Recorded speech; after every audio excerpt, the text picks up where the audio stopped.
Shalom Bapak Ibu Saudara yang dikasihi Tuhan, berikut beberapa hal yang perlu kita perhatikan. Ibadah online, siraman rohani, Gereja Isa Al-Masih Jemaat Pegangsaan, Bapak Ibu Saudara dapat mengikuti dengan mengakses YouTube multimedia GIA Pegangsaan. Doa bersama, Bapak Ibu Saudara dapat berdoa, bersyafaat bersama-sama dengan mengambil jam-jam doa seperti yang tertera di layar berikut ini.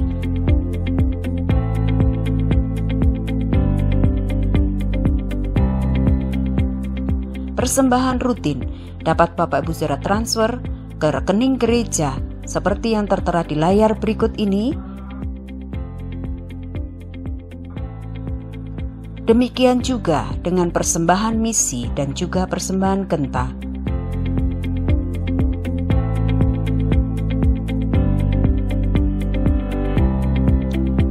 Persembahan juga dapat diberikan dengan menggunakan barcode sesuai dengan petunjuk atau panduan dalam layar berikut ini.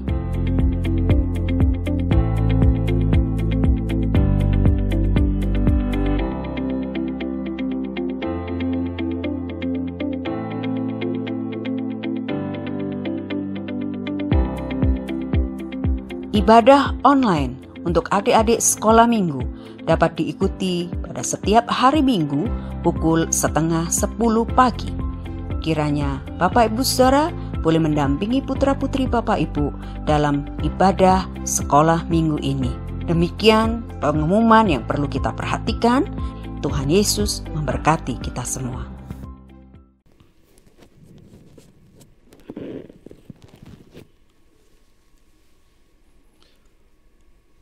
Selamat pagi Bapak Ibu sekalian, dimanapun Bapak Ibu berada, dan hari ini kita masih ibadah melalui online, dan mari kita memulai ibadah pada pagi hari ini. Adapun pertolongan kita datang daripada Tuhan yang menciptakan langit dan bumi serta isinya. Tuhan yang setia sampai selama-lamanya dan tidak pernah meninggalkan perbuatan tangannya. Turunlah atas saudara sekalian anugerah dan sejahtera daripada Tuhan kita Yesus Kristus. Kami mengucap syukur kepadamu ya Tuhan. Dari hari lepas hari kami dapat merasakan akan pertolongan Tuhan yang begitu jelas di dalam setiap kehidupan kami, di dalam setiap kehidupan rumah tangga kami, di dalam setiap pekerjaan yang kami lakukan.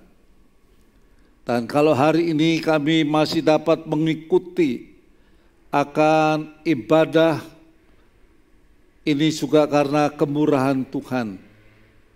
Kami berdoa biarlah Roh Kudus sendiri yang akan memimpin ibadah dari awal sampai akhir.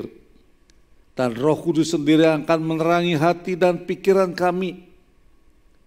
Bahkan pada hari ini kami juga akan makan dan minum perjamuan kudus. Siapkan hati kami ya Tuhan untuk ambil bagian makan dan minum perjamuan kudus pada hari ini. Dalam nama Tuhan Yesus kami berdoa. Amin. Shalom jemaat Tuhan dimanapun Anda berada. Saat ini kita mau siapkan hati kita. Kita mau menyembah Tuhan kita yang luar biasa. Dia Tuhan kita yang begitu besar.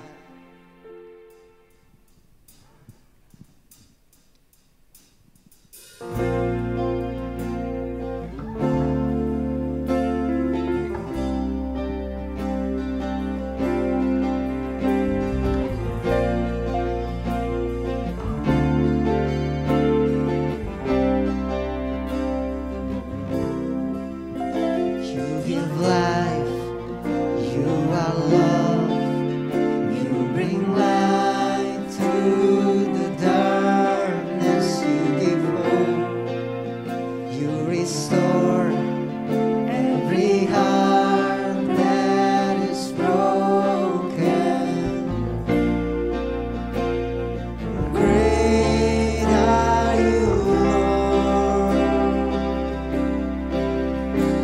your breath in our lungs. So we pour out our praise. We pour out our praise. It's your breath in our lungs. So we pour out our praise to you only.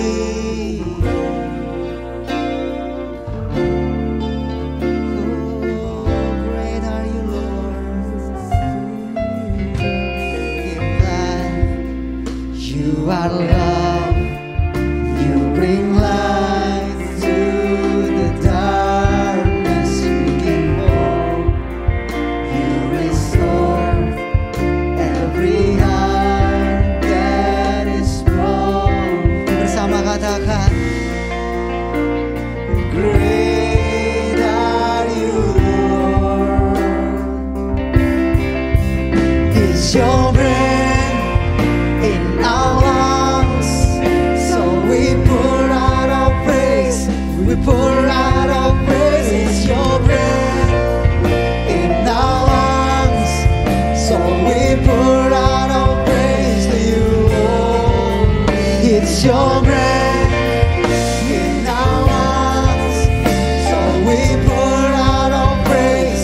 We pour out our praise. It's your breath in our lungs. So we pour out our praise to you only.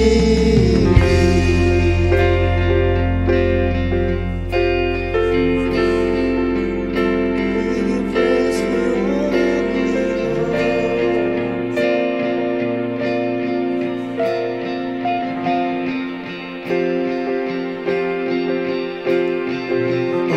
The earth will shout your praise.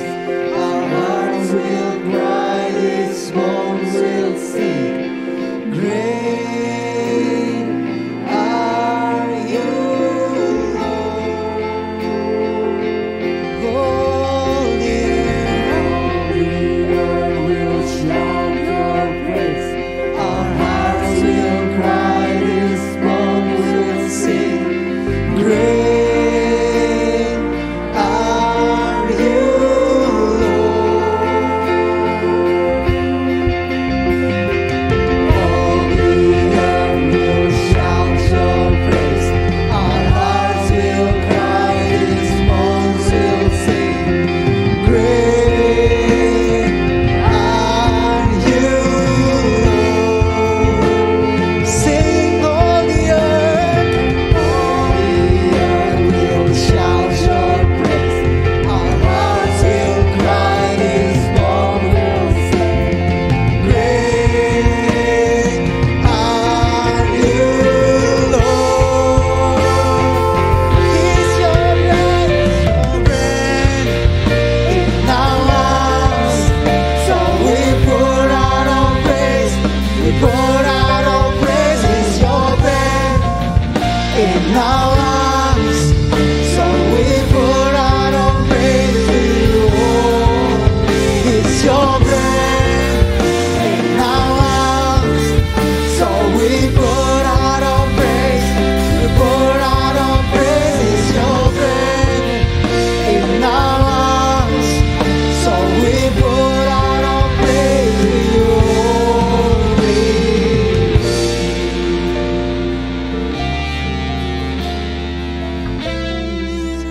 We singing great are you, Lord. Terima kasih Tuhan, terima kasih Tuhan. Benar apa yang kami boleh nyanyikan Tuhan, bahwa Engkau begitu agung Tuhan, Engkau begitu besar Tuhan dalam hidup kami Tuhan. Betapa kami Tuhan berserah padamu Tuhan, dan kami hanya percaya kepadamu Tuhan. Karena denganmu Tuhan ada kemenangan, denganmu Tuhan kami boleh mendapatkan kemuliaan dari kemuliaan. Terima kasih Bapa, kami mau serahkan ibadah kami sebentar Tuhan ke dalam tanganmu, biar Engkau yang boleh pimpin ibadah ini dari awal pertengahan sampai akhir. Terima kasih Tuhan, dalam nama Tuhan Yesus kami berdoa dan syukur. Kami sama kita mau katakan amin. Shalom sekali lagi jemaat Tuhan. Kita percaya walaupun apapun keadaan kita saat ini, kita mau bersukaria, kita mau bertepuk tangan, kita mau katakan denganmu Tuhan, ku kan mau berjalan.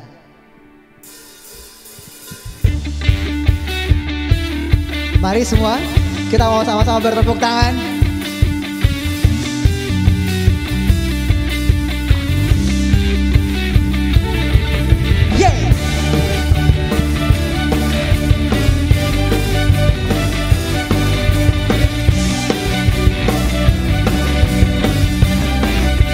Sama-sama katakan, tak pernah ku ragu akan kesetiaanmu, kau pegang hidupku.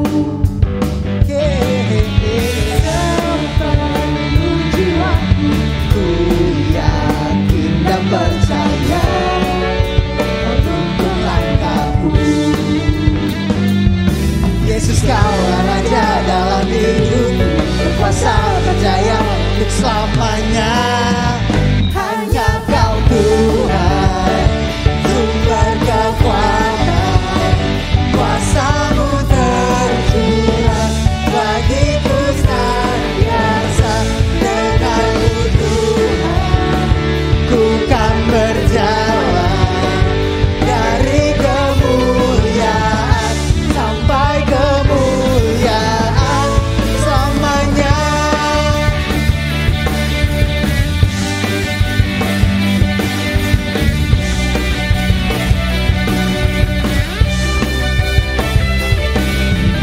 Tak pernah ku ragu akan kesetiaanmu, kau pegang hidupku. Katakan segenap sepenuh jiwaku, ku yakin dan percaya, kau tuntun langkahku. Yesus, Kaulah Raja dalam hidupku, berkuasa berjaya untuk selamanya. Hanya Kau Tuhan, sumber kekuatan, kuasa-Mu tercurah bagiku senantiasa. Denganmu Tuhan, ku kan berjalan dari kemuliaan sampai kemuliaan selamanya.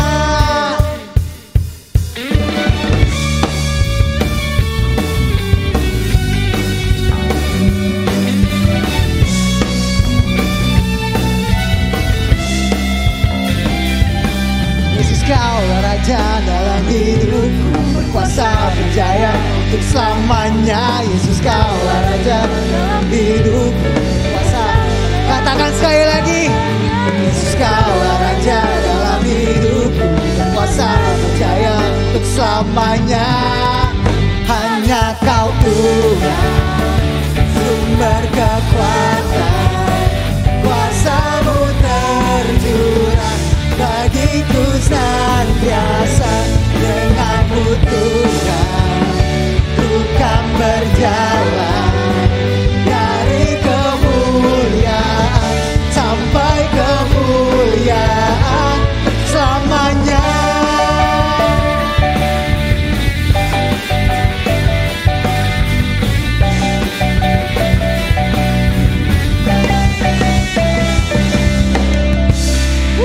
Segala kemuliaan buat Tuhan kita Yesus Kristus. Kita mau siapkan hati kita untuk menerima bagian terbaik hari ini. Kita mau serahkan segala kekhawatiran kita yang mungkin sedang kita hadapi ke depan. Kita menghadapi tembok-tembok yang mungkin tidak pernah kita hadapi sebelumnya. Kita gak tahu apa yang harus kita lakukan. Tapi satu hal yang Tuhan bilang, kalau tangan Dia tak pernah kurang panjang untuk menggapai tangan kita, dan telinganya tidak pernah kurang tajam untuk mendengar setiap doa-doa kita.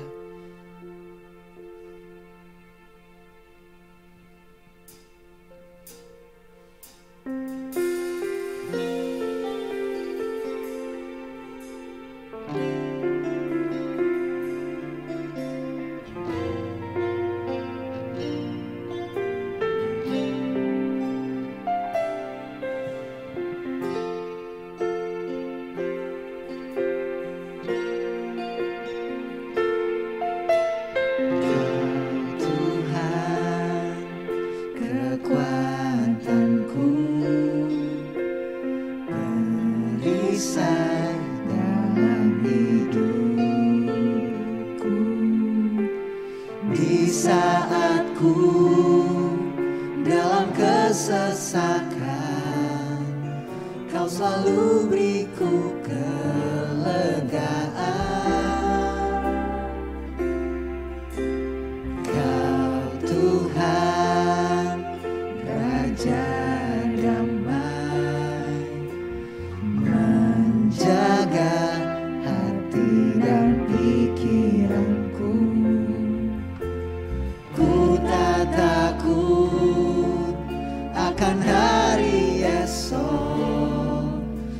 pada Tuhan ku serahkan semua. Ku tahu tangan-Mu Tuhan tak kurang panjang menggapai tanganku. Beri pertolongan dan telinga-Mu Tuhan tak kurang tajam mendengar seruan doa dan permohonanku. Kita mau katakan kaki sembah dengan iman. Tuhan kekuatanku, perisai dalam hidupku. Di saat ku dalam kesesakan, Kau selalu beriku kelegaan. Kau Tuhan Raja damai, menjaga hati dan pikiranku. Ku tak takut akan hari esok, pada Tuhan ku serahkan semua. Ku tahu tangan-Mu Tuhan tak kurang panjang menggapai tanganku.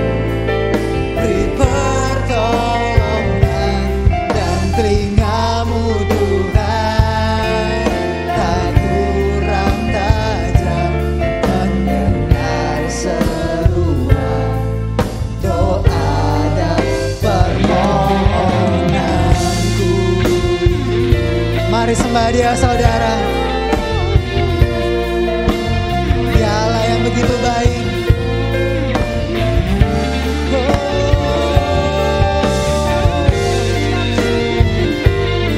Kau Tuhan kekuatan kami.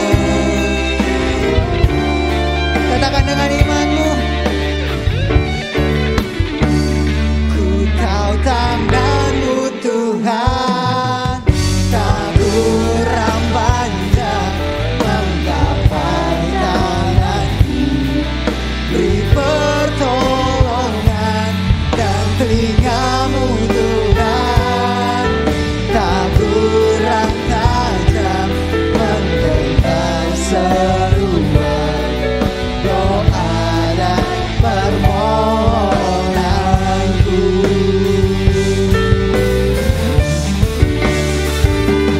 Tahu tangan-Mu Tuhan tak kurang panjang menggapai tanganku. Beri pertolongan dan telinga-Mu Tuhan tak kurang tajam mendengar seruan doa dan permohonanku.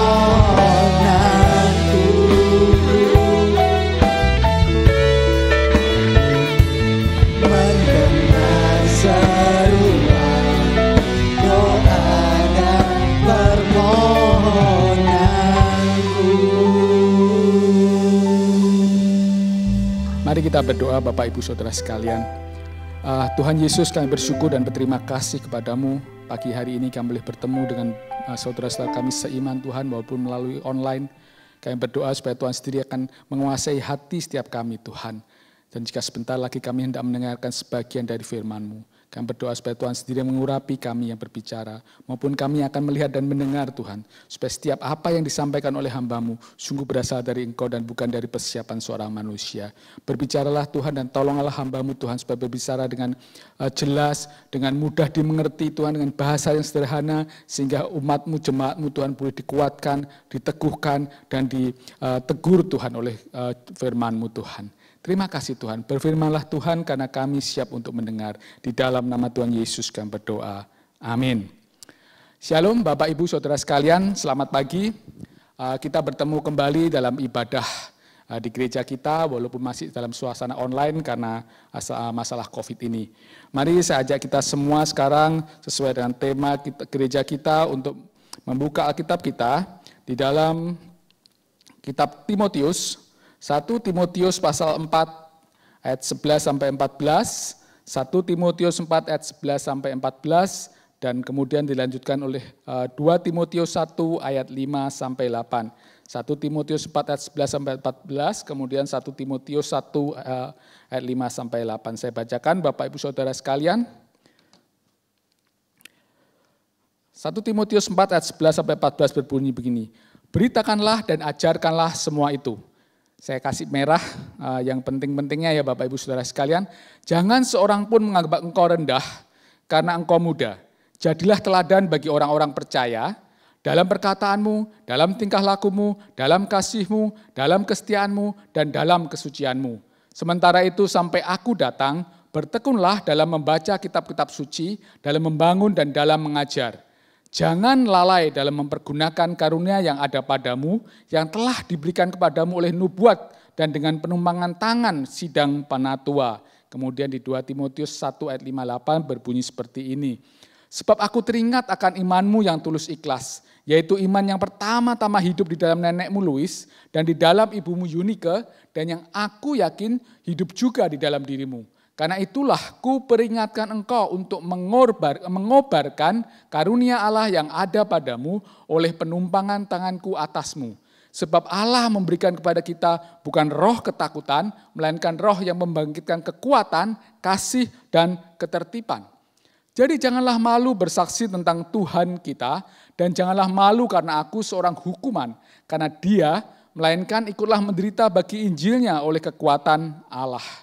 Bapak Ibu Saudara sekalian, hari ini kita bicara mengenai mengobarkan kasih karunia Tuhan dalam hidup kita. Dan 2 perikop yang tadi kita baca, itu adalah surat Rasul Paulus kepada salah satu anak rohaninya, Timotius, ya. Bahkan kitab 2 Timotius itu dipercaya sebagai kitab terakhir yang mungkin ditulis oleh Rasul Paulus sebelum beliau dijatuhi hukuman mati. Di dalam kedua perikop ini, Bapak Ibu Saudara sekalian, Rasul Paulus meminta bahkan memerintahkan kepada Timotius untuk mengobarkan kasih karunia Allah di dalam dirinya. Bahkan di 1 Timotius 4 dikatakan, jangan lalai menggunakan kasih karunia Allah. Kenapa emangnya Bapak Ibu Saudara sekalian? Siapa Timotius ini? Kenapa dan untuk apa sih Paulus sampai perlu-perlunya 2 kali dan bukan hanya sekali, 2 kali memperingatkan Timotius untuk mengobarkan kasih karunia Allah? Dan apa penerapannya bagi kita saat-saat ini? Yang pertama kita akan melihat Bapak Ibu Saudara, siapa Timotius itu Bapak Ibu Saudara sekalian? Bisa minta tolong? Ya. Timotius saudara itu adalah seorang yang lahir dari ibu Yahudi dan bapak Yunani. Kalau Bapak Ibu sekalian lihat gambar sebelah kiri, dia dibesarkan sejak kecil oleh neneknya Lois dan ibunya Yunike, ya. Sehingga tadi kita baca bahwa imannya itu sudah ada bahkan sejak kecil. Karena sejak kecil dia diajar oleh neneknya dan oleh ibunya. Nama Timotius sendiri berarti memuliakan Tuhan. Dan kalau Bapak Ibu lihat sebelah kanan, sejak muda Timotius ini sudah diajak pelayanan oleh Paulus, Bapak Ibu Saudara sekalian, kemana-mana mendirikan jemaat, bahkan menjadi gembala di beberapa gereja yang didirikan oleh Paulus atau rasul-rasul lain. Timotius juga memperoleh kasih karunia dari Allah, memperoleh karunia dari Tuhan. Tadi kita sudah baca di 2 perikop tadi oleh penumpangan tangan, ya, sehingga dia diperlengkapi untuk pelayanannya di dalam sidang jemaat Tuhan. Tetapi Bapak Ibu Saudara, pada saat yang sama, gereja pada saat itu, umat Tuhan pada saat itu, yang terus terang aja memang masih muda, masih sedang bertumbuh, sedang mengalami kesulitan, sedang menghadapi masalah. Apa masalahnya? Dari luar Bapak Ibu Saudara sekalian, jemaat Tuhan atau gereja Tuhan ini sedang dikejar-kejar oleh orang-orang Yahudi. Bapak Ibu Saudara sekalian ingat ketika Paulus kemudian juga dikejar-kejar, Paulus mengejar jemaat-jemaat mula-mula, sehingga akhirnya dia bertobat di tengah jalan ke Damsyik. Itu juga terjadi pada saat itu. Bapak Ibu Saudara sekalian juga melihat bagaimana Paulus pernah berkhotbah di Athena dan ditentang oleh orang-orang Yunani dan juga oleh orang-orang Romawi. Bapak Ibu Saudara sekalian, Paulus ini jemaat atau umat Tuhan ini dianiaya, dikejar-kejar dan dianiaya, dibunuh dan banyak menjadi martir termasuk Paulus dan Petrus kemudian. Dari luar Bapak Ibu Saudara sekalian, itulah yang terjadi. Jemaat Tuhan dikejar-kejar, ditentang dan dianiaya. Tapi di dalam sendiri, dari dalam sendiri Bapak Ibu Saudara sekalian, gereja Tuhan, jemaat Tuhan pada waktu itu sudah mulai ada perpecahan. Kita tahu ada di Korintus, ada perpecahan di sana. Juga mulai ada pengajaran-pengajaran sesat, ada nabi-nabi palsu muncul pada saat itu. Sehingga kemudian dalam kondisi seperti itu, Timotius waktunya untuk terus turun tangan. Kenapa? Karena Timotius yang sejak kecil sudah mengenal firman Tuhan dan menerima Tuhan Yesus sebagai Tuhan Juru Selamanya. Udah diajar oleh oma dan ibunya. Timotius yang namanya memuliakan Tuhan. Yang sudah ikut pelayanan bersama Paulus kemana-mana. Bahkan menjadi gembala dan punya begitu banyak karunia. Timotius seharusnya pada waktu sudah siap untuk menangani masalah-masalah ini. Dia bisa menghibur jemaat yang sedang dianiaya, sedang dikejar-kejar, sedang ditekan. Dia bisa menghibur jemaat yang sedang bersusah hati, tapi sebaliknya dia juga bisa melawan pengajaran-pengajaran sesat dan ajaran-ajaran palsu dari nabi-nabi palsu. Tapi nampaknya tidak terjadi demikian. Bukan itu yang terjadi. Karena Timotius nampaknya agak mundur ke belakang. Mungkin melihat situasi dan kondisi yang terjadi. Sehingga Paulus sampai perlu 2 kali yang bilang sama Timotius, gunakan karuniamu, kobarkan karuniamu, gunakan untuk membangun gereja, gunakan untuk melayani jemaat. Ada apa memangnya dengan Timotius, Bapak Ibu Saudara sekalian? Ini hal kedua yang kita mau belajar. Rupanya Bapak Ibu Saudara sekalian, di luar latar belakang Timotius yang luar biasa, menjadi Kristen sejak muda, aktif di pelayanan, punya karunia dan kemampuan yang luar biasa, Timotius ini ternyata adalah orang yang masih muda. Dan dia ini orang yang introvert, orang yang pemalu, bahkan boleh dibilang cenderung penakut. Dia juga punya sakit di pencernaan sampai Paulus bilang, kasih minum sedikit wine supaya pencernaanmu beres. Dengan kombinasi masalah-masalah yang ada di dalam Timotius ini, dan kemudian dia melihat situasi gereja pada saat itu, punya begitu banyak kesulitan dan masalah, dari luar maupun dari dalam, saya tidak heran kalau kemudian Timotius menjadi gentar hidupnya, menjadi ragu-ragu untuk masuk lebih dalam pelayanan. Timotius bisa bersikap seperti Yeremia ketika dipanggil Tuhan. Tuhan, aku kan masih muda, aku belum berpengalaman. Karena itu Paulus di dalam 1 Timotius 4 ayat 12 bilang, jangan seorang pun menganggap kamu muda. Paulus mengingatkan Timotius, jangan karena muda kamu kemudian mundur. Karena sepanjang sejarah gereja, sepanjang sejarah Alkitab, Tuhan juga pakai orang-orang muda. Kita ingat Yusuf, kita ingat Daud, mereka dipakai ketika masih muda, bahkan juga Yeremia sendiri. Timotius juga mungkin bisa bersikap seperti Yesaya ketika melihat penglihatan Tuhan itu dan kemudian dia bilang, aku ini orang celaka, orang yang najis bibir aku, orang berdosa. Dan dia kemudian bisa bilang, Tuhan aku enggak layak untuk melayani, aku enggak tahu gimana harus melayani. Enggak Bapak Ibu Saudara, Tuhan Paulus bilang karena itu, kamu malah harus jadi teladan di dalam kesucianmu. Itu di dalam 1 Timotius 4 ayat 12b. Atau lebih jauh Timotius juga bisa bersikap seperti Musa. Tuhan aku enggak pandai bicara, aku enggak punya apa-apa, aku sakit lagi Tuhan. Sudahlah Tuhan suruh orang lain saja, jangan aku. Kayak Musa dia. Tapi Paulus ingatkan Timotius dalam 2 Timotius 1 ayat 7 tadi yang kita baca. Jangan takut karena Tuhan kasih kita bukan roh ketakutan tapi roh keberanian. Kamu memang masih muda, kamu memang gak punya apa-apa, kamu memang suka berdosa. Tapi ada roh Tuhan di dalam kamu. Dan roh itu sudah memberikan karunia kepadamu untuk memperluas pelayanan kerajaanku, kata Tuhan. Pelayananmu bisa ditopang oleh karunia-karuniamu. Mungkin kemudian Timotius bilang, karunia apa Tuhan? 1 Korintus 12-14 itu mendaftarkan begitu banyak karunia yang Tuhan sediakan untuk Timotius dan bahkan juga untuk kita. Yang perlu sekarang Kobarkan kembali, artinya bangkitkan lagi, nyalakan lagi, keluarkan lagi untuk bisa menjadi alat pelayananmu. Kenapa perlu dikobarkan lagi? Kenapa perlu dibangkitkan lagi? Mungkin karena Timotius pada saat itu sudah mulai loyo, sudah mulai gentar, takut lihat kondisi gereja pada saat itu. Dia merasa nggak mampu lagi.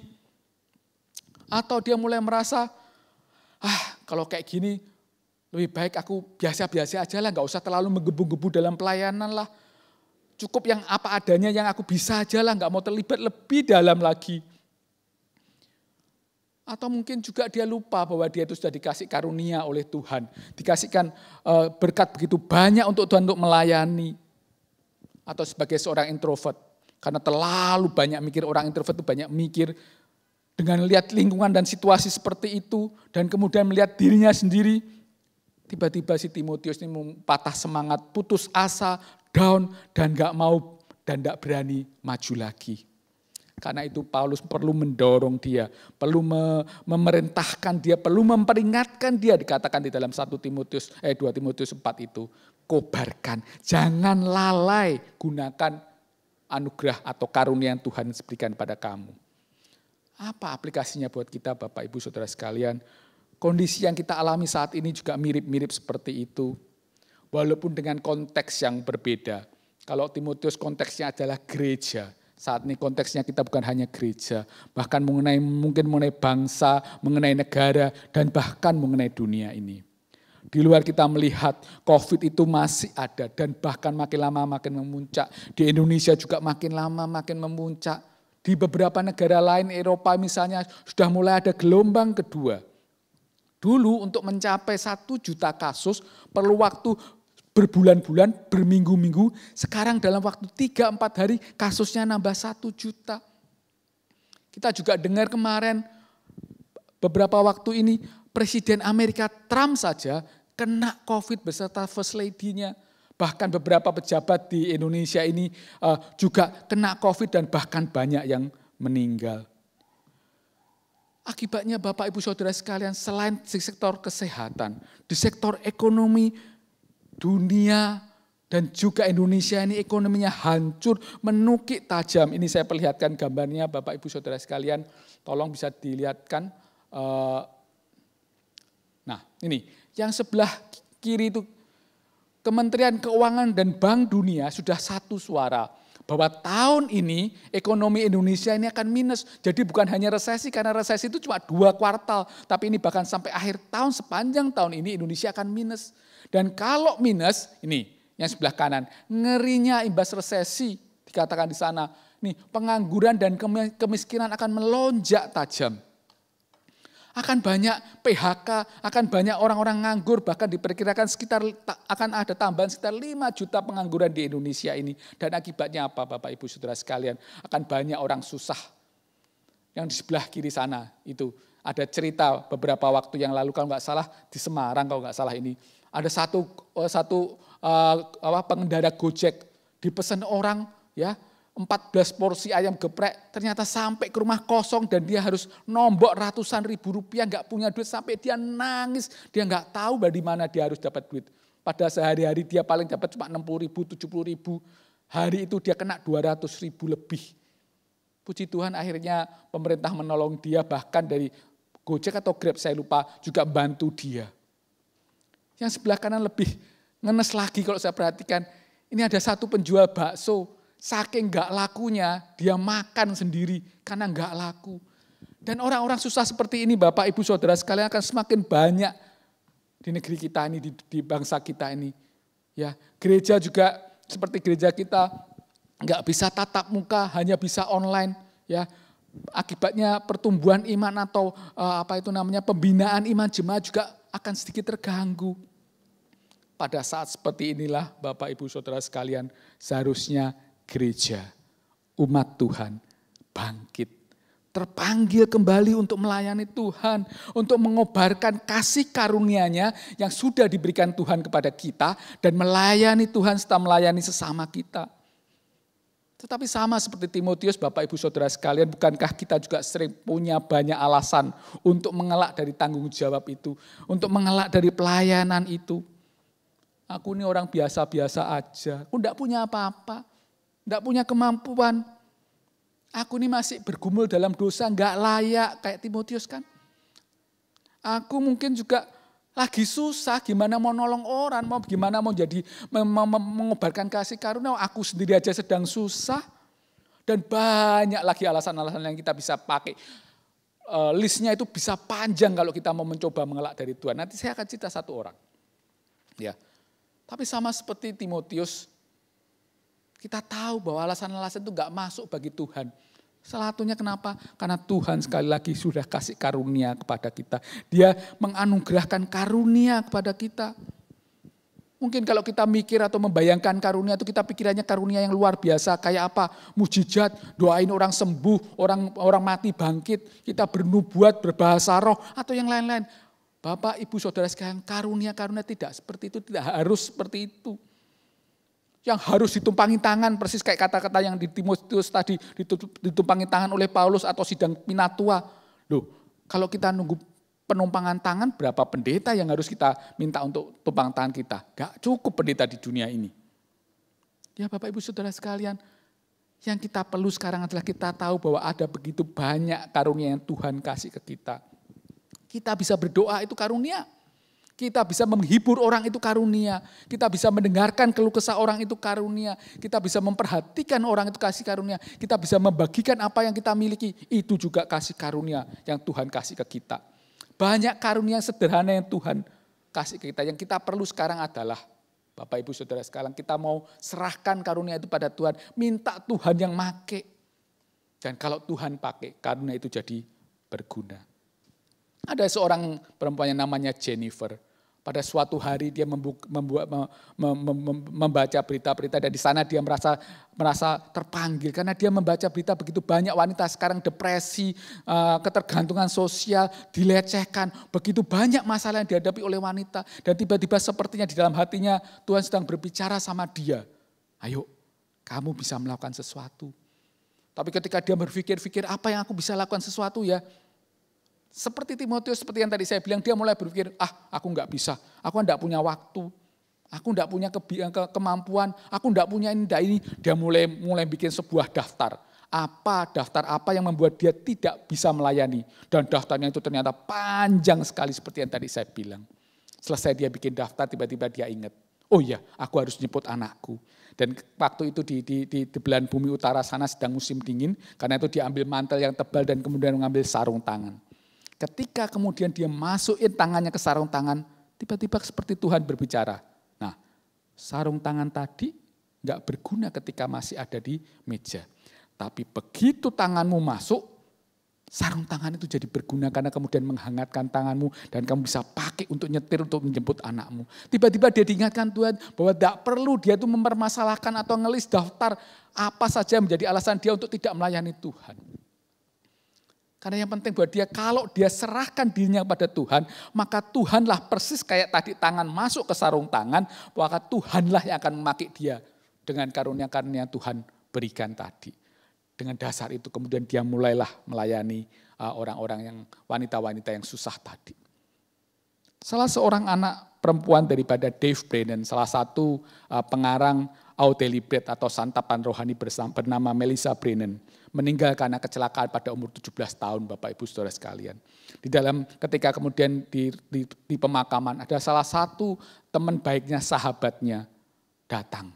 Dan dia menceritakan pada Dave Brennan bagaimana mereka itu bisa menjadi dekat. Katie namanya, Katie dan Melissa ini bagaimana bisa menjadi dekat. Katie pada waktu itu masih berumur 10 tahun. Dia datang ke kota itu sebagai anak baru. Dan karena sebagai anak baru dia tidak kenal sama semua orang. Dia disisihkan oleh orang-orang sekitarnya. Bahkan di sekolahnya pun tidak dihiraukan. Sampai suatu hari ketika Katie masuk ke dalam bis sekolah. Dia duduk paling ke belakang. Tidak dianggap sama teman-temannya karena tidak ada yang kenal. Melissa Brennan ini lihat ke belakang. Dan Melissa Brennan kemudian mundur berjalan ke belakang dan menemani Katie ngajak ngobrol. Dan sejak saat itu Katie dan Melissa Brennan menjadi sahabat. Sampai 7 tahun kemudian Melissa Brennan terbunuh di dalam kecelakaan dan meninggal. Apa yang dilakukan Melissa Brain ini adalah sebuah pelayanan yang luar biasa. Gara-gara Melissa Brain, Katie kemudian bertumbuh jadi seorang gadis yang indah. Kenapa? Karena ada satu perhatian dari Melissa Brennan. Nah itu Bapak Ibu Saudara, ada begitu banyak karunia sederhana yang kita bisa lakukan untuk orang lain, untuk Tuhan di tengah-tengah situasi seperti ini. Bagian ketiga Bapak Ibu Saudara sekalian terakhir. Untuk apa kita mengobarkan kasih karunia? Ada dua kenapa kita harus mengobarkan kasih karunia. Yang pertama, supaya kita bisa menjadi berkat bagi sesama kita. Melalui perkataan kita, melalui perbuatan kita, melalui teladan hidup kita bisa menjadi berkat. Melalui apa yang kita kasih kepada orang lain, itu bisa menjadi berkat. Itu yang dikatakan Paulus di dalam 1 Timotius 4:12. Jadilah teladan. Tapi bagian yang kedua, kita juga bisa dengan menggunakan karunia kita bisa mengabarkan Injil supaya orang mengenal Tuhan Yesus. Itu dikatakan dalam 1 Timotius 4:11. Berikanlah dan ajarkanlah itu. Dan 2 Timotius 1:8. Jangan malu bersaksi mengenai Tuhan kita. Itu yang beberapa waktu ini saya sampaikan, saya terus suarakan di dalam komsel kami, di dalam beberapa komunitas pelayanan, di beberapa gereja juga termasuk ketika saya melayani di sini sekitar 3 bulan yang lalu, bulan Juli yang lalu. Hidup kita ini harus bermakna. So Bapak Ibu Saudara sekarang coba lihat sekeliling kita. Ada begitu banyak orang yang mengalami kesulitan saat ini. Tadi saya sudah kasih lihat. Dan begitu banyak lagi yang lainnya. Dan ke depan kesulitan ini bukannya berkurang, akan makin bertambah. Kita ada di tengah-tengah mereka. Apa yang kita bisa lakukan? Apa yang kita bisa perbuat? Setidaknya Bapak Ibu Saudara sekalian, saya mencatat ada 3 hal yang kita bisa perbuat. Pertama, secara jasmani. Ada orang-orang yang membutuhkan bantuan jasmani di tengah pandemi ini. Orang-orang banyak kehilangan pekerjaan, di PHK, atau gajinya dipotong, ya, income-nya, penghasilannya berkurang, bahkan tidak ada penghasilan sama sekali. Kayak tadi tukang bakso tadi. Ada orang yang sakit, gak punya uang, gak bisa berobat. Oh Bapak Ibu Saudara, begitu banyak orang membutuhkan kebutuhan jasmani hari-hari ini. Makin lama makin susah hidup kita ini. Gereja ini sudah berbuat cukup banyak. Ngadain bakti sosial, ngirim sembako kepada jemaat dan masyarakat sekitarnya. Puji Tuhan untuk itu. Tapi kita sebagai pribadi, Bapak Ibu Saudara sekalian, apa yang kita bisa buat, apa yang kita bisa lakukan. Banyak hal yang kita bisa lakukan, yang sederhana-sederhana saja. Gak usah yang muluk-muluk. Misalnya, kalau ada orang nawarin mau beli, orang yang sedang membutuhkan mau jualan, gak usah nawar, beli saja. Tadi dalam perjalanan saya, Bapak Ibu Saudara sekalian, ada seorang anak nawarin tisu. Om, beli dong tisu om. Saya pikir sebetulnya saya gak butuh tisu, wong di mobil saya juga ada tisu. Tapi tiba-tiba saya teringat, ini anak sedang membutuhkan. Dan di tengah hujan lagi, kemudian akhirnya Bapak Ibu Saudara sekalian, saya beli juga itu tisu. Dan tidak nawar sama sekali, bahkan saya kasih lebih. Kalau ada Gojek atau Grab ngirim makanan, kenapa kita gak tambahin uangnya, kita kasih tip. Kita kirim kepada hamba-hamba Tuhan atau gereja-gereja yang di desa-desa atau di daerah-daerah yang terpencil sana. Masker misalnya, saya tahu Pak Gun juga sudah ngirim masker ke daerah Papua sana, di daerah Lampung sana, di daerah Papua. Mereka sedang membutuhkan, kirimkan itu, berikan pada itu. Orang yang sakit membutuhkan uang, kenapa kita enggak bantu? Sumbangkan barang atau baju-baju yang layak pakai kepada mereka. Oh Bapak Ibu Saudara sekalian, saat ini begitu banyak orang sedang membutuhkan kebutuhan jasmani. Minggu lalu ketika saya sedang bersepeda dan kemudian saya sharing mengenai hal ini kepada 2 teman saya. Akhirnya mereka tergerak dan akhirnya mereka berpikir, wah kalau kayak gitu kita harus bantu orang-orang sekitar kita yang membutuhkan. Mari kita coba bantu dengan, coba aku beli sembako dan kemudian bagikan ke mereka. Puji Tuhan.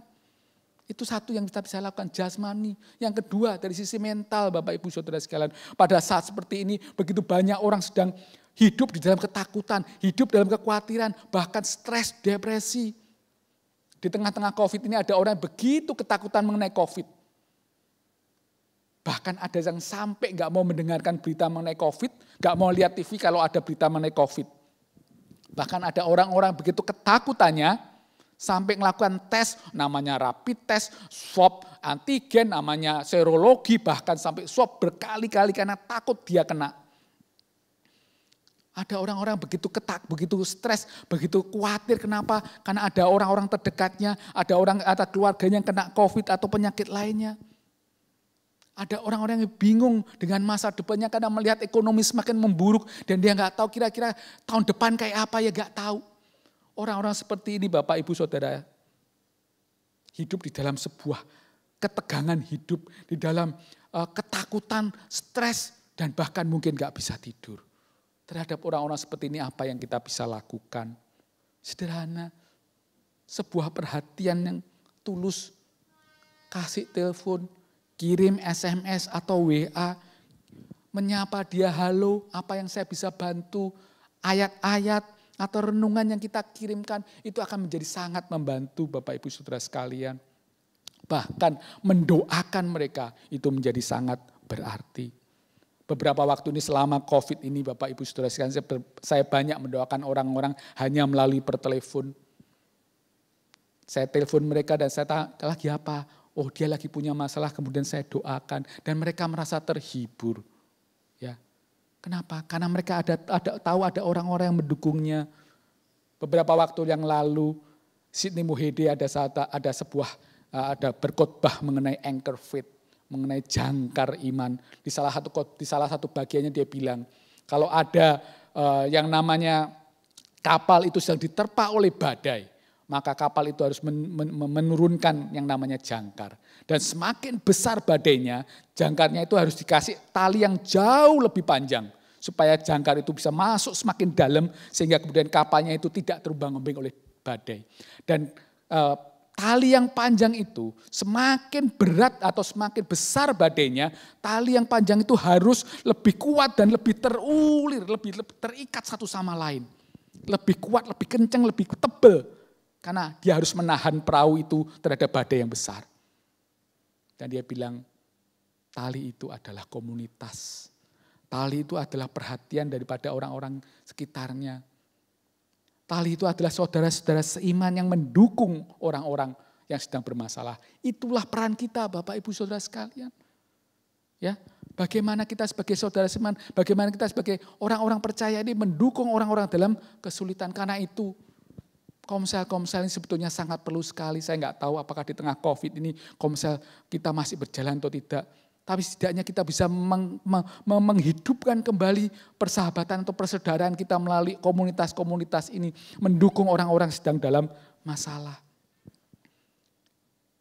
Ada seorang hamba Tuhan yang ngadain kayak semacam komsel gitu. Dan tiba-tiba ada satu orang yang selama ini hadir dalam komsel itu nggak datang. Hamba Tuhan kemudian lihat, kok ini orang ini sudah beberapa waktu nggak datang ya, kenapa ya? Akhirnya pada suatu malam orang ini, hamba Tuhan ini datang ke tempat orang yang nggak datang ke komsel ini. Dia lihat orang ini sedang menyalakan api perapian di rumahnya. Kemudian dia datangin orang ini, dia duduk bersamanya.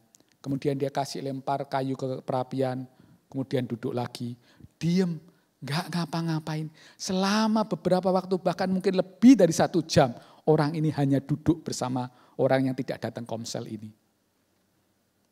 Sampai akhirnya apinya mulai mati. Hamba Tuhan ini cari lagi kayu, naruh lagi, api perapiannya menyala lagi. Sampai suatu saat setelah beberapa lama, hamba Tuhan ini berdiri dan kemudian ambil kayu terakhir dan taruh dalam perapian. Dan setelah itu dia pamit. Aku pulang ya. Enggak ngomong sama sekali kepada orang ini. Bapak Ibu Saudara sekalian, apa yang terjadi? Orang ini kemudian noleh. Dia bilang, terima kasih untuk kedatangannya. Terima kasih buat pelayanannya. Nanti komsel aku akan datang. Bapak Ibu Saudara sekalian, tidak ada yang dilakukan sama sekali. Hanya duduk bersama orang ini. Memberi kekuatan pada orang yang gak datang komsel ini. Ada satu orang yang karena kecelakaan kemudian tiba-tiba cacat dan kemudian dia juga jadi frustrasi. Tuhan, aku sudah selama ini aku pelayanan, aku sekarang gak bisa pelayanan Tuhan karena aku cacat. Tapi tiba-tiba Tuhan ingatkan bahwa dia ada sesuatu yang dia bisa lakukan. Dan kemudian dia mulai bikin iklan malahan selebaran. Siapa yang mau tak dengar keluhannya, silahkan telepon aku. Aku punya banyak waktu untuk mendengarkan keluhan. Dan pelayanan itu begitu luar biasa karena banyak orang telepon hanya untuk cerita keluhannya dan orang ini mendengarkan. So Bapak Ibu Saudara sekalian, di tengah-tengah situasi kayak gini, ada begitu banyak orang membutuhkan dukungan kita, bahkan mungkin cuma ditemani saja atau didengar keluhannya, didoakan, itu cukup. Karena mereka perlu dikuatkan secara mental. Yang terakhir Bapak Ibu Saudara sekalian, ada banyak orang membutuhkan kebutuhan rohani. Ini yang paling penting. Di tengah-tengah situasi seperti ini, orang perlu Tuhan. Orang perlu Tuhan Yesus, satu-satunya orang yang bisa membantu dan menolong mereka, jangkar iman mereka, pengharapan mereka. Dan ini adalah waktu yang paling baik untuk bercerita mengenai Tuhan Yesus. Karena orang-orang sedang terbuka hatinya untuk menerima Tuhan Yesus. Karena itu Paulus bilang jangan malu dan jangan takut. Kita mungkin takut bersaksi, dianggap kristenisasi. Kita mungkin malu, mau bersaksi, mau mulai dari mana. Kita mungkin khawatir, wah aku sudah berusaha untuk bersaksi tapi orang itu gak bertobat, gak terima Tuhan Yesus. Banyak alasan, tapi Bapak Ibu Saudara sekalian, tugas kita hanya bersaksi, mengabarkan Injil. Soal orang itu percaya atau tidak, terima Tuhan Yesus atau tidak, itu adalah urusan dia dengan Tuhan. Karena itu Bapak Ibu Saudara sekalian, waktu-waktu ini gunakan waktu-waktu untuk menyebarkan Injil, untuk memberitakan tentang Tuhan Yesus. Minta Roh Kudus tuntun kapan waktunya, gimana bicaranya. Di tengah COVID ini saya juga ikut satu grup yang namanya Harvest Academy. Dan saya melihat kesaksian-kesaksian yang luar biasa di sana. Ada begitu banyak orang yang menerima Tuhan Yesus melalui penginjilan pribadi, melalui karena mereka lagi sakit, karena mereka lagi masalah dan doakan dan Tuhan jawab. Dan akhirnya terima Tuhan Yesus bahkan dibaptis. Ini waktunya penuaian. Saya ini adalah produk dari seorang teman saya yang ngajak saya ke gereja.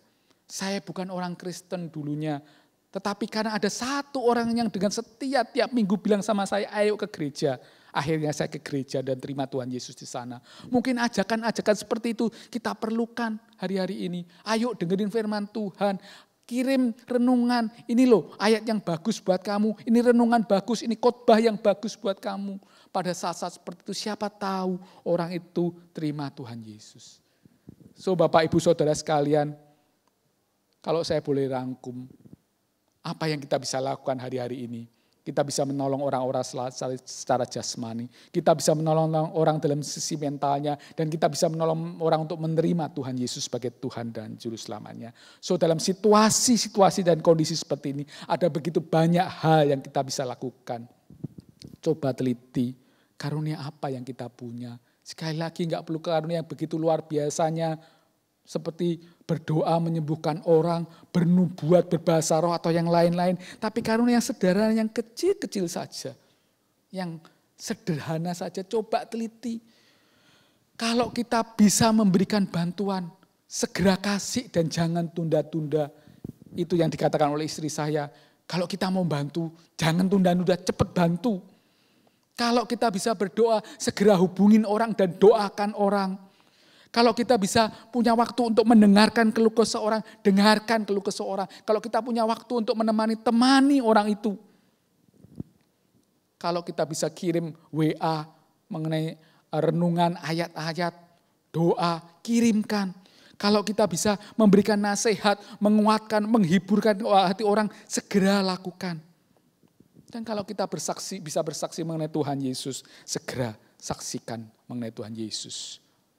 Ada begitu banyak saudara hal-hal yang kita bisa lakukan di dunia di saat ini. Dan begitu banyak karunia yang Tuhan berikan pada kita. Masalahnya adalah kita mau atau tidak.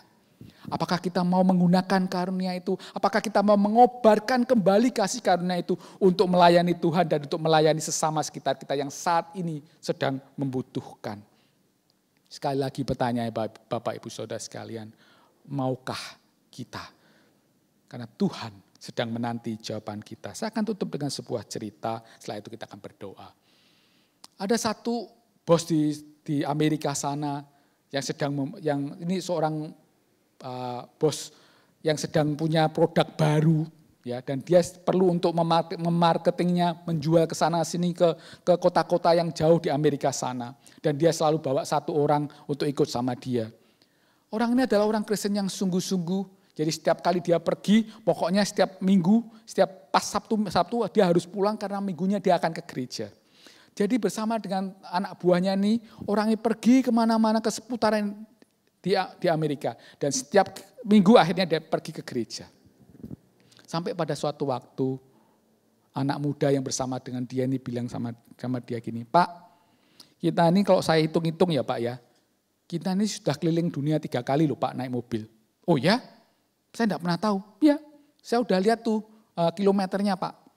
Kalau saya hitung-hitung kayak kita udah 3 kali keliling dunia. Oh ya? Terus kenapa? Gini Pak, saya tahu Bapak ini orang baik. Saya tahu Bapak ini orang yang rajin ke gereja. Dan Bapak ini sangat baik sama saya, perhatian sama saya. Tapi satu hal Pak, saya enggak pernah dengar Bapak ngomong soal Tuhan Bapak ke saya. Walaupun Bapak setiap minggu ke gereja, walaupun setiap Sabtu kita kembali ke kota ini dan kemudian pergi ke gereja hari minggunya Bapak. Tapi Bapak nggak pernah cerita mengenai Tuhannya Bapak. Padahal saya pingin banget denger siapa sih Tuhan Bapak sehingga Bapak jadi orang begitu baik. Bos ini langsung kaget. Oh, selama ini aku berjalan sama ini orang begitu lama, nggak pernah sekalipun aku bersaksi mengenai Tuhan Yesus pada orang ini. Menariknya ternyata di mobilnya dia juga bawa Alkitab. Selama ini berhari-hari mungkin berminggu-minggu berbulan-bulan dia bawa Alkitab di mobilnya tapi tidak pernah bacain Alkitab itu pada orang ini. Akhirnya dia ambil Alkitabnya dan dia bacakan Alkitab pada orang dan dia bersaksi pada anak muda ini kepada anak buahnya ini. Dan anak buahnya ini akhirnya terima Tuhan Yesus sebagai Tuhan dan Juru Selamat. Besok minggunya anak ini datang bersama orang tua ini, bosnya ini ke gereja. So Bapak Ibu Saudara sekalian sekali lagi, ada begitu banyak hal yang kita bisa lakukan di tengah-tengah situasi ini. Karunia Tuhan yang Tuhan berikan pada kita itu sudah begitu banyaknya. Mungkin kita punya banyak alasan untuk tidak mau melayani Tuhan. Tapi ingat, Tuhan sudah kasih karunia ini dan dunia sedang membutuhkannya. Karena itu mari kita kobarkan kasih karunia itu. Kita kembali untuk melayani Tuhan. Amin. Saya ajak kita semua untuk berdoa Bapak Ibu Saudara sekalian. Kiranya Tuhan sendiri akan menggerakkan hati kita, membuat kita mengerti apa yang Tuhan inginkan. Saat ini saya ingin berdoa buat setiap kita yang setelah mendengarkan firman Tuhan ini. Dan dia yang belum pernah menerima Tuhan Yesus sebagai Tuhan dan Juru Selamat pribadinya. Saya ingin berdoa buat mereka ini, atau juga buat mereka yang sudah pernah terima Tuhan Yesus sebagai Tuhan dan Juru Selamat pribadinya. Tapi kemudian lari meninggalkannya dan sekarang ingin berbalik kepadanya. Mari taruh tangan di dada dan berdoa bersama saya. Tuhan, saya orang berdosa dan saya membutuhkan Engkau Tuhan. Hari ini setelah saya mendengarkan firman-Mu, saya ingin datang kepadamu Tuhan. Saya ingin menerima Engkau sebagai Tuhan dan Juru Selamat saya. Masuklah dalam hati saya dan bertahtalah dalam hidup saya. Terima kasih Tuhan. Yang kedua, Bapak Ibu Saudara sekalian, saya ingin berdoa buat setiap kita yang setelah mendengar firman Tuhan ini dikuatkan, diteguhkan, bahkan ditegur, diingatkan untuk bisa bertindak, untuk mengubarkan kasih karunia Tuhan di dalam hidup kita dan mulai kembali melayani Tuhan, melayani sesama kita. Untuk orang-orang segitu, saya ingin berdoa, mari taruh tangan di dada dan berdoa. Tuhan Yesus, terima kasih buat firman-Mu. Engkau mengingatkan kami bahwa di tengah-tengah dunia yang saat ini sedang begitu banyak masalah. Engkau memanggil kami untuk melayaninya. Seringkali kami punya alasan begitu banyak untuk menolak tanggung jawab itu. Tapi hari ini Engkau ingatkan kami bahwa Engkau telah mengaruniakan begitu banyak kasih karunia pada kami. Dan kami perlu mengobarkannya itu kembali untuk melayani Engkau dan sesama kami. Dan itu Tuhan beri kami pertolongan, beri kami kekuatan, dan berikan kami petunjuk bagaimana kami bisa melayani kembali Tuhan. Dan tolong Tuhan kami untuk melihat sekitar kami dan kemudian kami digerakkan untuk menolong mereka. Terima kasih Tuhan, terima kasih. Tuhan Yesus kami bersyukur untuk firman yang sudah disampaikan. Kami berdoa supaya firman itu boleh menguatkan, meneguhkan dan sekali lagi menegur kami semua. Baik kami yang berbicara maupun kami yang mendengar. Supaya kami boleh kembali mengobarkan semangat kami. Mengobarkan karunia yang Tuhan sudah karuniakan kepada kami. Terima kasih Tuhan, hamba-Mu selesai berbicara, tapi Engkau tetap akan terus bekerja di tengah-tengah anak-anak-Mu Tuhan. Di dalam nama Tuhan Yesus kami berdoa. Amin. Terima kasih Bapak Ibu Saudara sekalian, Tuhan memberkati.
Setelah kita menyanyi lagu yang dinyanyikan bersama-sama,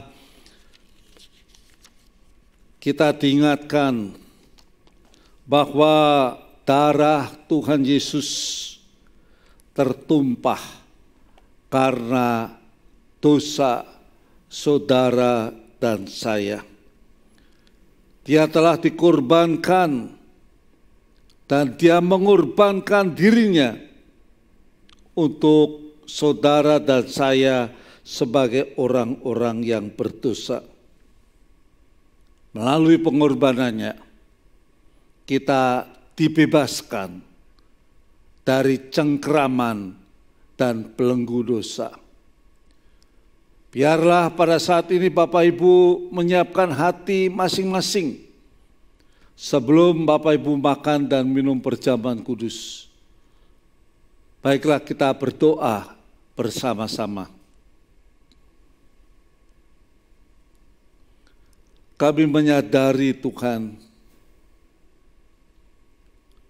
kami seringkali menyakiti akan hati Tuhan. Bahkan seringkali kami berjalan menurut langkah-langkah kami sendiri. Dan kalau pada hari ini kami diperhadapkan dengan perjamuan kudus, di mana roti melambangkan akan tubuh Tuhan Yesus sendiri, dan air anggur melambangkan darah Tuhan Yesus. Kami berdoa Tuhan, biarlah perjamuan kudus ini boleh tetap dan selalu mengingatkan akan kami, yaitu pengorbanan yang sudah Tuhan lakukan di atas Bukit Golgota untuk menyelamatkan kami orang berdosa. Dan melalui pengorbanan-Mu, kami sekarang menjadi milik kepunyaan-Mu. Kami boleh beroleh persekutuan dengan Tuhan. Dan setiap kali makan, minum perjamuan kudus, kami juga diingatkan bahwa Engkau akan datang untuk kali yang kedua. Tolonglah kepada kami Tuhan, supaya kami senantiasa siap sedia di dalam menantikan kedatangan-Mu yang kedua. Terpujilah Engkau Tuhan. Dalam nama Tuhan Yesus kami berdoa. Amin. Mari pada saat ini Bapak Ibu memegang akan roti yang dimana kita diingatkan akan tubuh daripada Tuhan Yesus, di mana Dia telah berkorban untuk saudara dan saya. Dia naik ke Bukit Golgota, Dia mati. Itu adalah untuk penebusan saudara dan saya. Firman Tuhan mengatakan, sebab apa yang telah kuteruskan kepadamu, telah aku terima dari Tuhan, yaitu bahwa Tuhan Yesus pada malam waktu Ia diserahkan mengambil roti, dan saat itu Ia mengucap syukur atasnya. Ia memecah-mecahkannya dan berkata, inilah tubuhku yang diserahkan bagi kamu. Perbuatlah ini menjadi peringatan akan aku. Terima kasih Tuhan untuk tubuh Tuhan yang mulia, tubuh yang hancur untuk kami orang yang berdosa. Terima kasih Tuhan Yesus buat keselamatan yang sudah Engkau kerjakan melalui pengorbanan di atas Bukit Golgota. Mari kita memecahkannya. Mari kita makan bersama-sama di dalam nama Tuhan Yesus.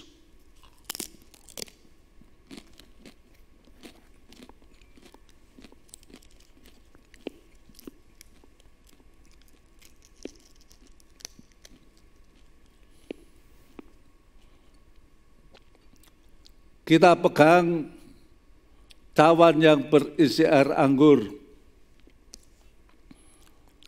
Di sini kita diingatkan darah Tuhan Yesus yang tercurah di atas bukit Golgota. Darah Tuhan Yesus yang memberikan penebusan untuk saudara dan saya. Darah Tuhan Yesus yang memperbarui akan hidup saudara dan saya. Darah Tuhan Yesus yang memulihkan. Dan darah Tuhan Yesus menjadi jaminan keselamatan. Dan oleh bilur-bilurnya kita telah sembuh. Firman Tuhan mengatakan, demikian juga ia mengambil cawan dan makan lalu berkata, cawan ini adalah perjanjian baru yang dimeteraikan oleh darahku. Perbuatlah ini setiap kali kamu meminumnya, menjadi peringatan akan aku. Terima kasih Tuhan. Terima kasih untuk darah Tuhan yang sudah Tuhan curahkan untuk kami orang berdosa. Mari kita minum di dalam nama Tuhan Yesus. Kita nyanyi bersama-sama, kami memuji kebesaran-Mu, ajaib Tuhan, ajaib Tuhan.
Kami rasakan kasih-Nya di tempat kudus ini, di tengah-tengah saudara bersatu dalam kasih.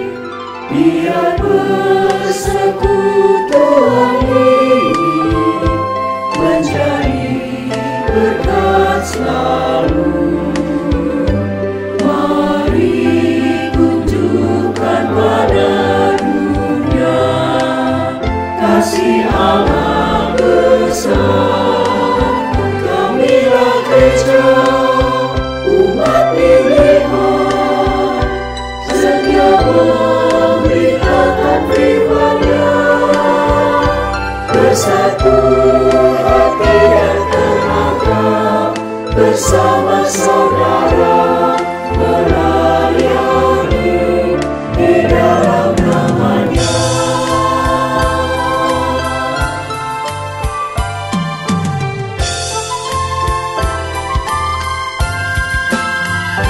Mari bergabung bersama, dengarkan panggilan-Nya.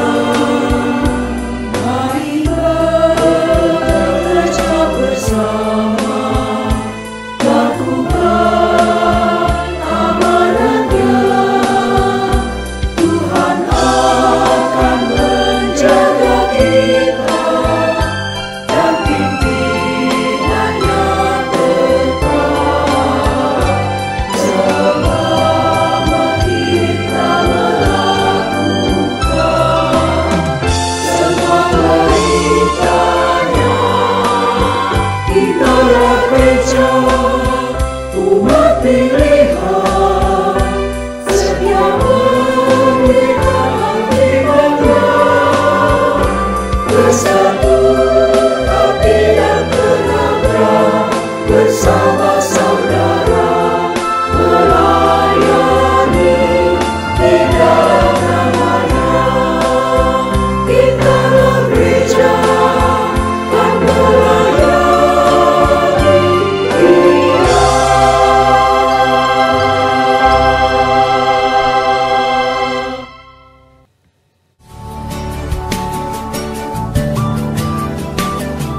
Tanah Papua, tanah yang kaya, surga kecil jatuh ke bumi. Seluas tanah, sebanyak batu adalah harta harapan.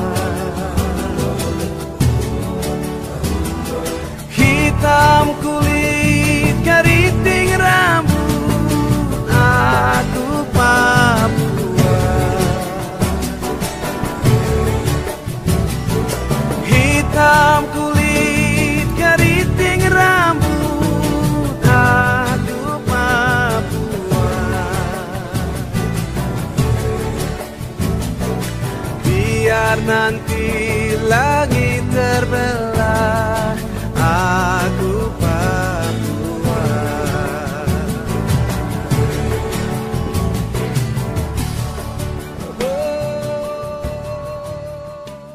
Shalom Bapak Ibu Saudara yang dikasihi Tuhan, berikut beberapa hal yang perlu kita perhatikan. Ibadah online, siraman rohani, Gereja Isa Almasih Jemaat Pegangsaan, Bapak Ibu Saudara dapat mengikuti dengan mengakses YouTube multimedia GIA Pegangsaan. Doa bersama, Bapak Ibu Saudara dapat berdoa, bersyafaat bersama-sama dengan mengambil jam-jam doa seperti yang tertera di layar berikut ini.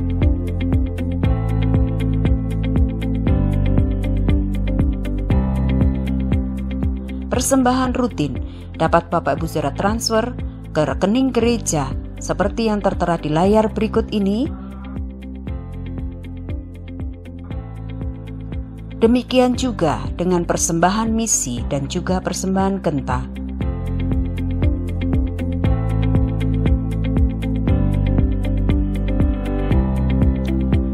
Persembahan juga dapat diberikan dengan menggunakan barcode sesuai dengan petunjuk atau panduan dalam layar berikut ini.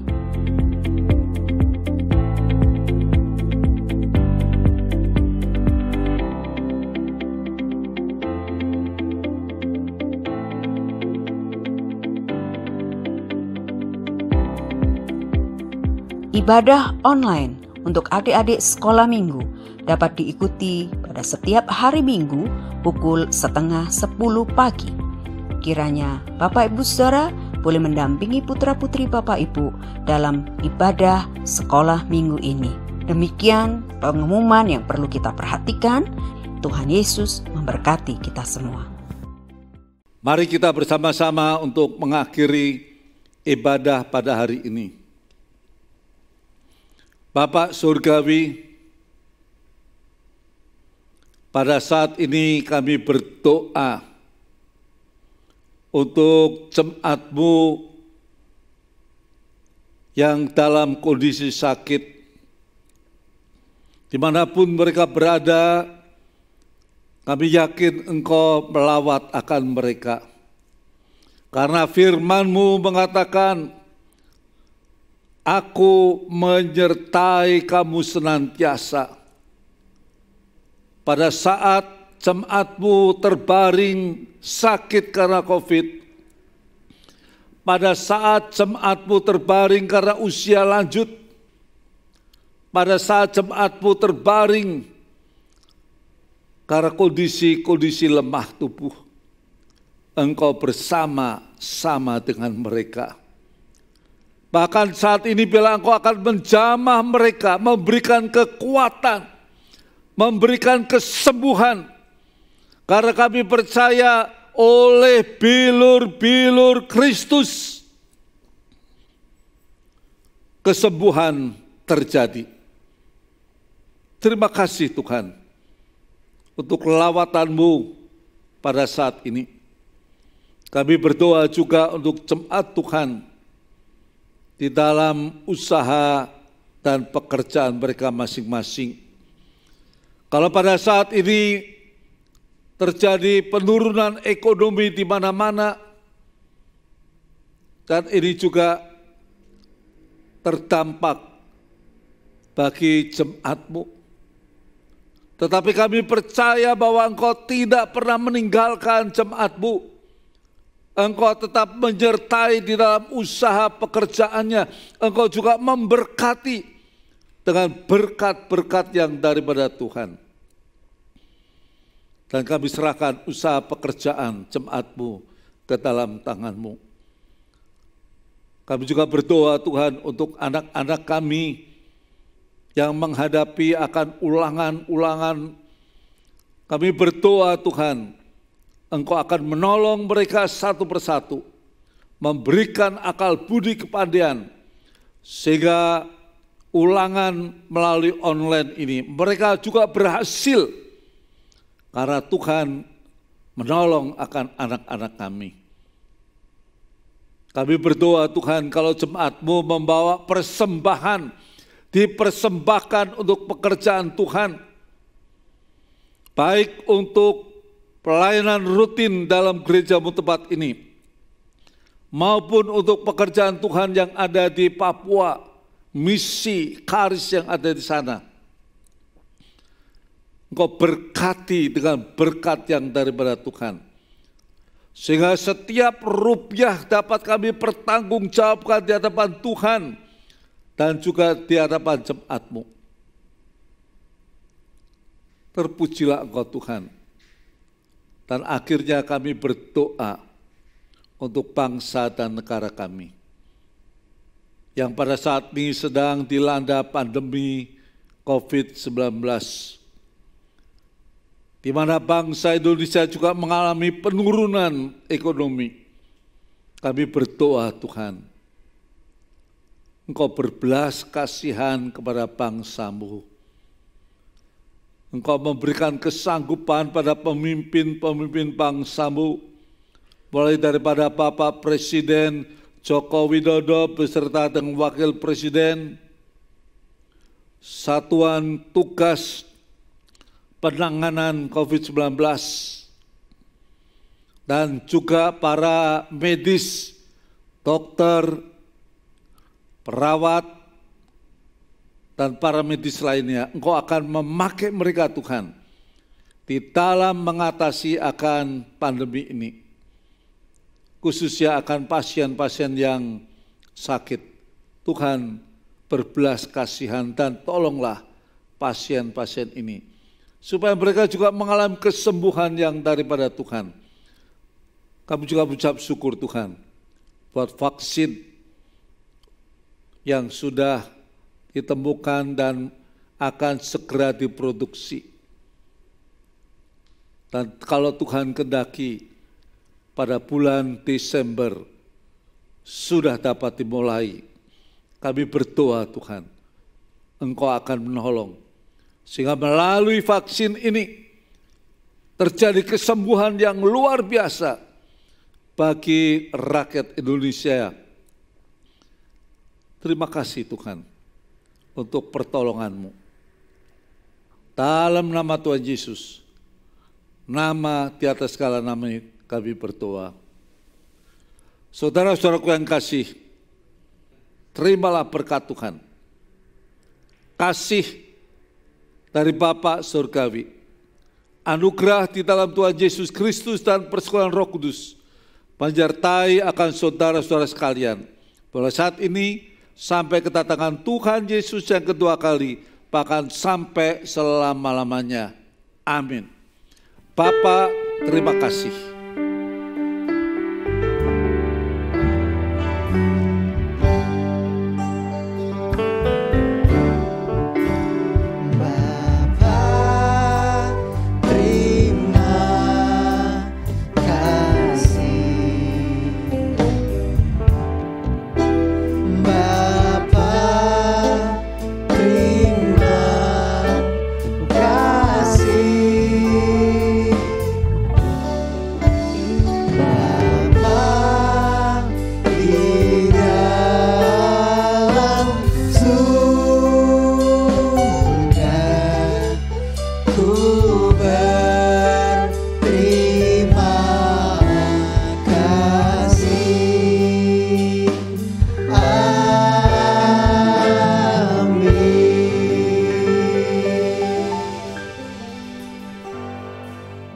Shalom Bapak Ibu Saudara yang dikasihi Tuhan, berikut beberapa hal yang perlu kita perhatikan.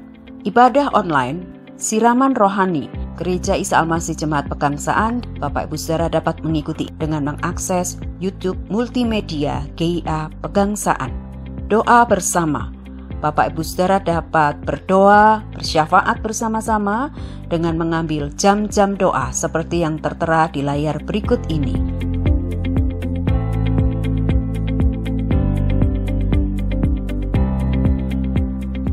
Persembahan rutin dapat Bapak Ibu Saudara transfer ke rekening gereja seperti yang tertera di layar berikut ini.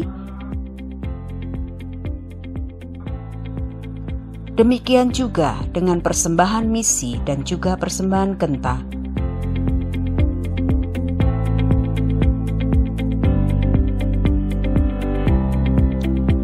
Persembahan juga dapat diberikan dengan menggunakan barcode sesuai dengan petunjuk atau panduan dalam layar berikut ini.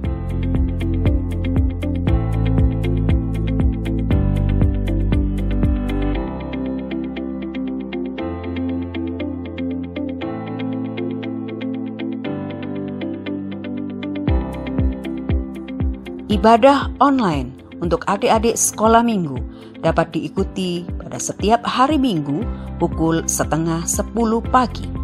Kiranya Bapak Ibu Saudara boleh mendampingi putra-putri Bapak Ibu dalam ibadah sekolah minggu ini. Demikian pengumuman yang perlu kita perhatikan. Tuhan Yesus memberkati kita semua.